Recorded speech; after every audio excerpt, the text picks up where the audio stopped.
Now, many people, at first, when they hear us say that, think, I don't know, Abraham, I've always pretty much known who I am, and I'm in this body.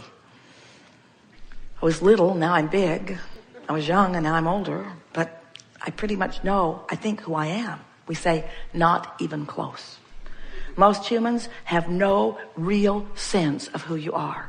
You don't know your power. You don't know your wisdom. You don't know your clarity. You don't know your stamina. You don't know your love. You don't know your worthiness. You are allowing but a scanty little part of yourself because you're fixated on problems and using those problems as your predominant point of focus. Most people offer most of their vibration, which, it's so important because your vibration equals your point of attraction. What you're putting out is what you're getting back. Most people offer the majority of their vibrational output because of something that they are observing. But they're not very particular about what they observe. Do you ever watch television? If you do, you are bombarded by unwanted stuff. And it comes at you much faster than you can sort, sift, decide, and pivot. Much faster, much faster. So you just hear it and hear it and hear it and hear it and hear it and hear it, hear it and respond, hear it and respond, hear it and respond, hear it and respond, hear it, respond, hear it, respond. And you let that television train your frequency into unwanted territory, and then you wonder why the things that are in your vortex, the things you really want, don't come to you in the way we profess that they should come. What's wrong with me, you say? We say nothing in the world is wrong with you, but you sometimes let unwanted things do the majority of training you into a frequency that then you say, well, I'm tough. I've got a stiff upper lip. I'm determined. I can play full on. I can make it happen. I will make myself financially prosperous. I will bring myself into alignment with what I want. And we say, really, friends, you cannot force it. You have to feel it into place. You have to allow it. You have to surrender the resistance in order to allow who you really are to be.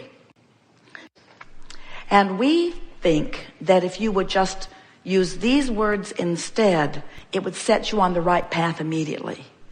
I want to be an effective allower of what I have already created. Because the creation part is done. You've been sifting. You've filled your vortex full. There's enough in your vortex to keep you busy for 20 or 30 lifetimes. In other words, you have created it. It has been created. So what you want to do is figure out how to allow yourself alignment with what's created. And then from inside the vortex, the path to the manifestation of it will occur to you. So what are we really saying? We've been telling you for years that when you think a thought, that then you have an emotional response to the thought that you think.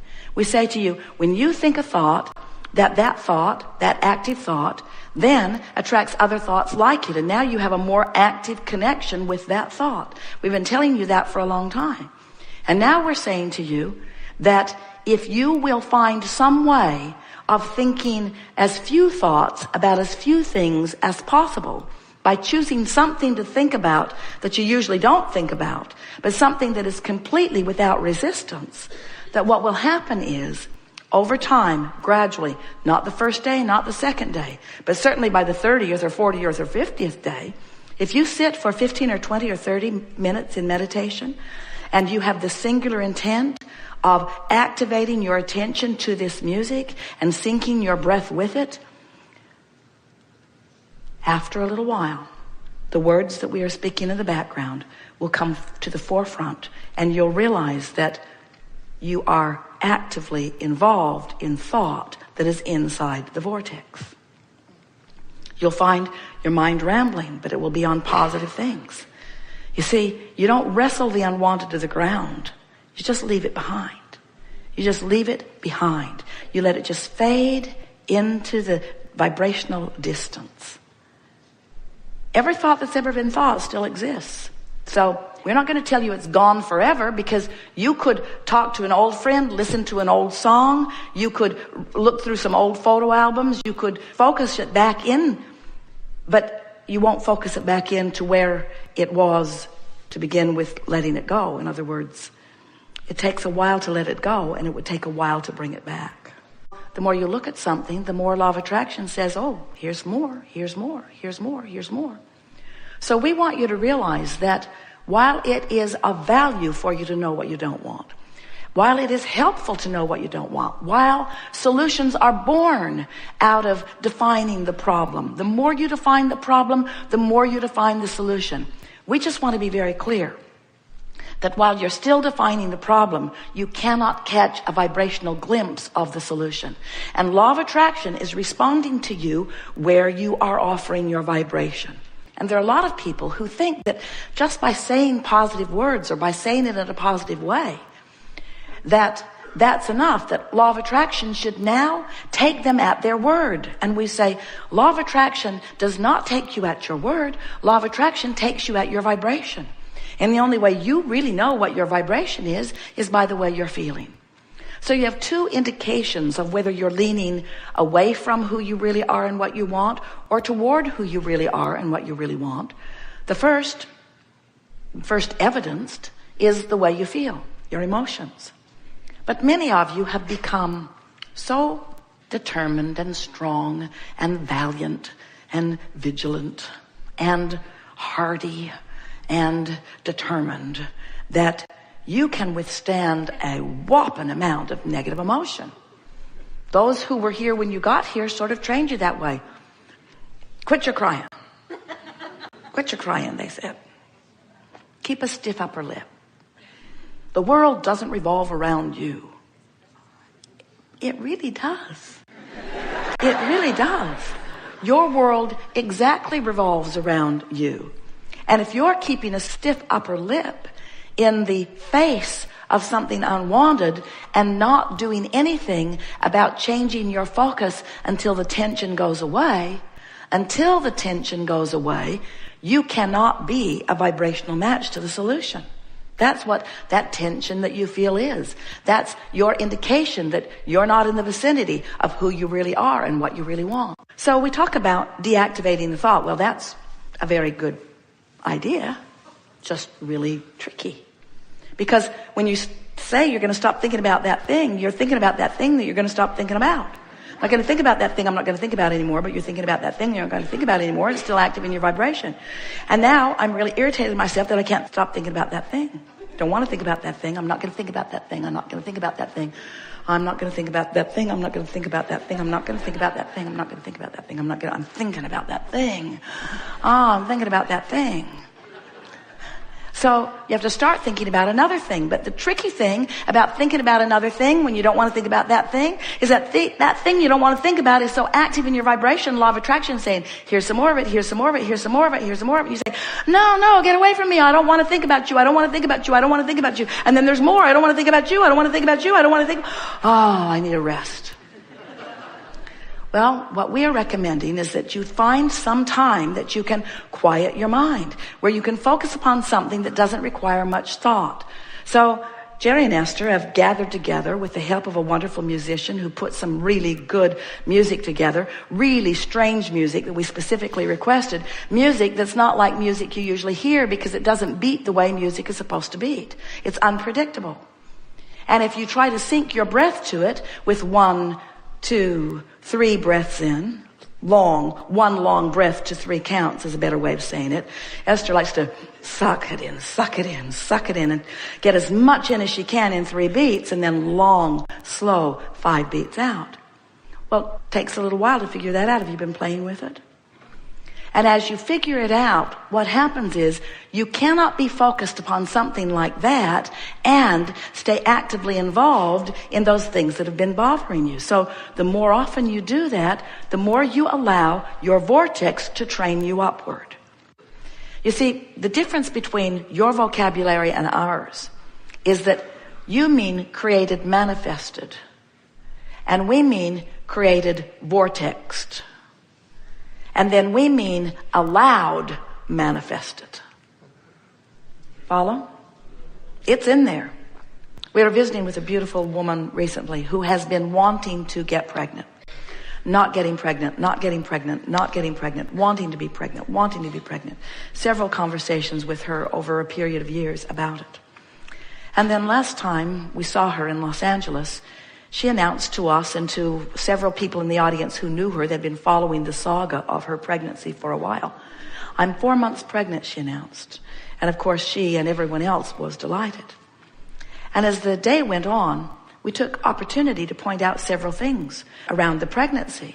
We pointed out to her that even though she is now elated because she's no longer wrapped up in the absence of baby, she still doesn't have a baby in her arms yet. She's still not walking the baby, taking the baby trick-or-treating. That's something she's really looking forward to. She's still not feeding the baby. She's still not taking, well, just that one picture of the baby, but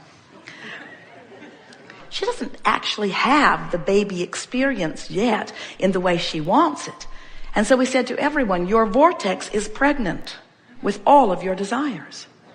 If you could see the shift in this woman from not being pregnant to being pregnant, even though she doesn't have the baby yet, we would like all of you to take that shift. In other words, it's created. Your vortex is full of what you've created. Now you just get to play the fun game of figuring how, as in your words, which is what you're wisely looking for, how to release the resistance to allow it to come. So what do you think it is that makes it feel compelling to poke around at that problem in a sort of explanatory manner? See this? I don't like it. I don't like it at all. I really don't like it. It's not enough to just say, no thanks. No, thank you. I'm not the only one who doesn't like it. We hear you say. Nobody really likes that. We shouldn't have to put up with it. We just shouldn't. I'm going to get online. I'll bet there's others feel the same way. Yep. It's a movement. I'm going to join the war against. There's a war against drugs and a war against poverty and a war against teenage pregnancy and a war against poverty and a war against drugs and a war against teenage pregnancy and a war against cancer and a war against drugs and a war against teenage pregnancy and a war against and a war against and a war against and a war against, and they're all getting bigger. You were source energy before you came into these bodies. Do you know that? You don't remember it. Do you know that? You don't remember it. Do you know that? You sort of have to take our word for it, but do you know that? You don't remember that. You were source energy. You don't remember that because you came forth wanting new exposure to new experience, but you don't remember what was before you were in this physical body. But you don't have to remember that because the larger part of you is still there, and that larger part of you is still emanating strong signals to you, so you don't have to remember it, you can feel it. You can feel the vibration of who you came from, but better stated, who you have become.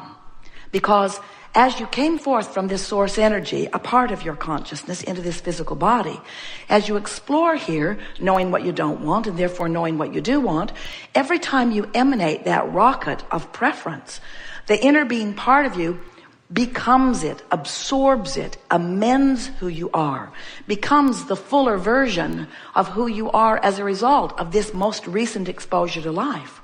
So you can tell all day, every day, in every moment that you are conscious or awake or aware.